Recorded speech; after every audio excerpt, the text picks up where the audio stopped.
Hello students, आज का हमारा टॉपिक है बजट रेखा या इसे हम कहते हैं कीमत रेखा। बजट लाइन और प्राइस लाइन। ये क्या होती है बजट रेखा? जैसा कि इसका नाम है बजट, ठीक है। इसके अंदर हम बजट को देखेंगे, ठीक है। उपभोक्ता के बजट को देखेंगे। तो क्या होती है बजट रेखा?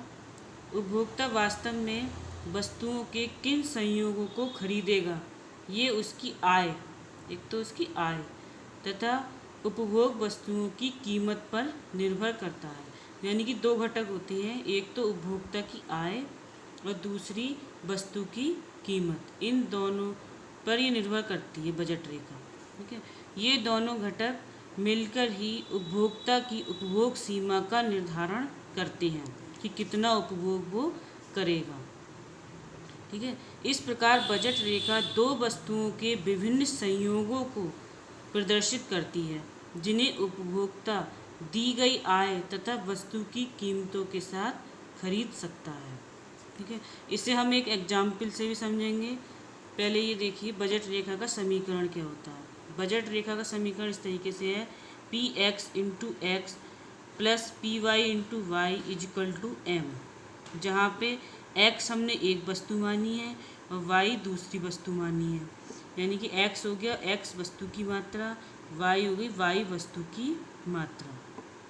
px क्या हो गया? प्राइस ऑफ x, x वस्तु की कीमत।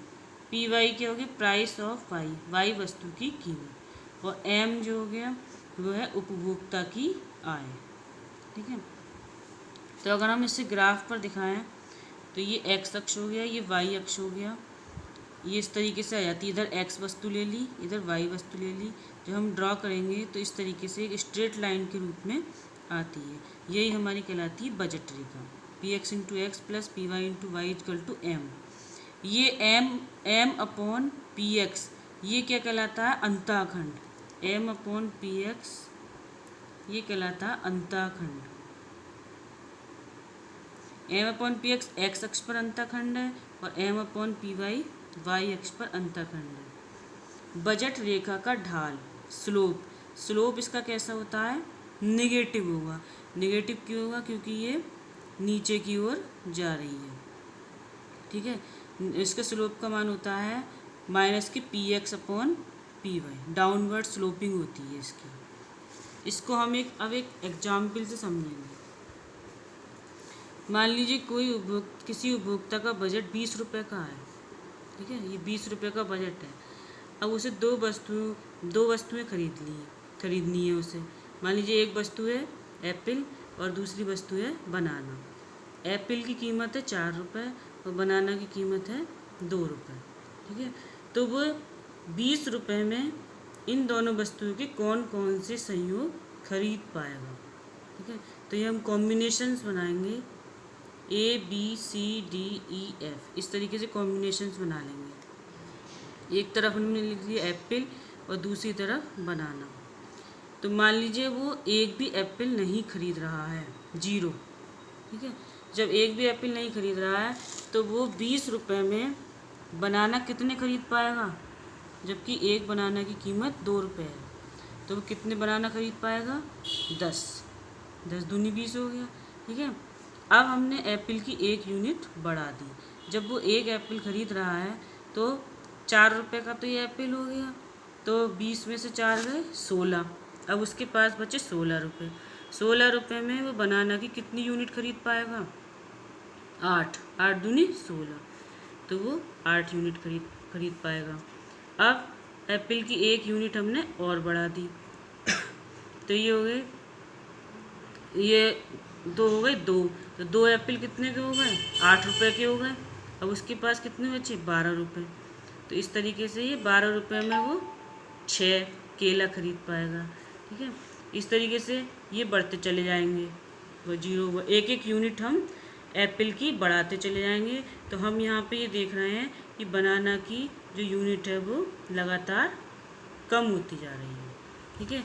तो अगर हम इसकी MRS निकालें, जो पिछले वीडियो में मैंने बताई थी, सीमांत प्रतिस्थापन की दर, MRS, तो अगर हम इसकी MRS निकालें तो ये क्या निकलेगी? देखिए यहाँ पे एप्पल की 1 यूनिट पाने के लिए उसने बनाना की कितनी यूनिट सेक्रीफाइस करी? 2। ठीक है, तो 1:2।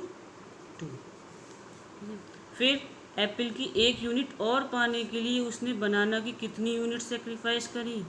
2, तो 1:2। फिर एक और यूनिट पाने के लिए एप्पल की बनाना की कितनी यूनिट सेक्रीफाइस करी? 2, 1:2। ऐसे ही एक और यूनिट पाने के लिए बनाना की 2 यूनिट सेक्रीफाइस करनी पड़ी, और इसी प्रकार से यहाँ पर भी 2 यूनिट का सेक्रीफाइस करना पड़ा उसे। तो यहाँ पर हम क्या देख रहे हैं कि MRS क्या आ रही है? लगातार एक सी आ रही है, सेम। तो इसे हम कहते हैं कांस्टेंट MRS, कांस्टेंट MRS। और जहाँ पे MRS कांस्टेंट हो जाए वहाँ पर ग्राफ क्या आएगा? एक स्ट्रेट लाइन के रूप में आता है। यहाँ पे ये इसका दिखा रखा है मैंने, इस टेबल का ये ग्राफ दिखा रखा है। यहाँ पर x अक्ष पे एप्पल ले लिए, y अक्ष पर बनाना ले लिए। ठीक है, एप्पल की एक एक यूनिट बढ़ाते गए, 0, 1, 2, 3, 4, 5, और बनाना की ये आ गई 0, 2, 4, 6, 8, 10। तो जब हमने ग्राफ ड्रॉ किया तो ये एक स्ट्रेट लाइन के रूप में आता है। ठीक है, इसे ही हम कहते हैं बजट लाइन, शॉर्ट में हम इसे लिखते हैं B लाइन। ठीक है, स्लोपिंग इसकी नेगेटिव है और वो होती है माइनस की px/py। तो अगर हम इसे ईजिली वे में इसकी डेफिनेशन लिखें तो ये होगा it is a graphically representation. कैसा है? ये ग्राफिकली रिप्रेजेंटेशन है of combination of two goods, goods माने वस्तुएं, combination of two goods which represent same satisfaction at each level of output with his or her limited income. अपनी सीमित आय से वो 2 वस्तुओं के कौन कौन से कॉम्बिनेशन खरीद पाएगा और उससे समान संतुष्टि की प्राप्ति हो। ठीक है, एक चीज़ आती है बजट सेट। बजट सेट में क्या होता है? ये combination of different budget lines. अगर हम एक ही ग्राफ पर कई रेखाएं खींच दें बजट लाइन, तो उसे हम कहते हैं बजट सेट। फिर इसकी प्रॉपर्टीज आती हैं। प्रॉपर्टीज पहली है कि एक तो यही हो गई कि इसका जो स्लोपिंग होती है वो नेगेटिव होती है, डाउनवर्ड स्लोपिंग होती है। क्यों? Due to inverse relationship. Inverse relationship क्या होती है कि अगर एक वस्तु की यूनिट बढ़ रही है तो दूसरी वस्तु की यूनिट लगातार घटती जा रही है, इसे हम कहते हैं इन्वर्स रिलेशनशिप। दूसरा होता है कि जो बजट लाइन होता है वो एक स्ट्रेट लाइन के रूप में होता है। ठीक है, क्यों? क्योंकि इसकी जो MRS होती है वो कांस्टेंट होती है। तो ये आपका बजट लाइन का टॉपिक हो गया।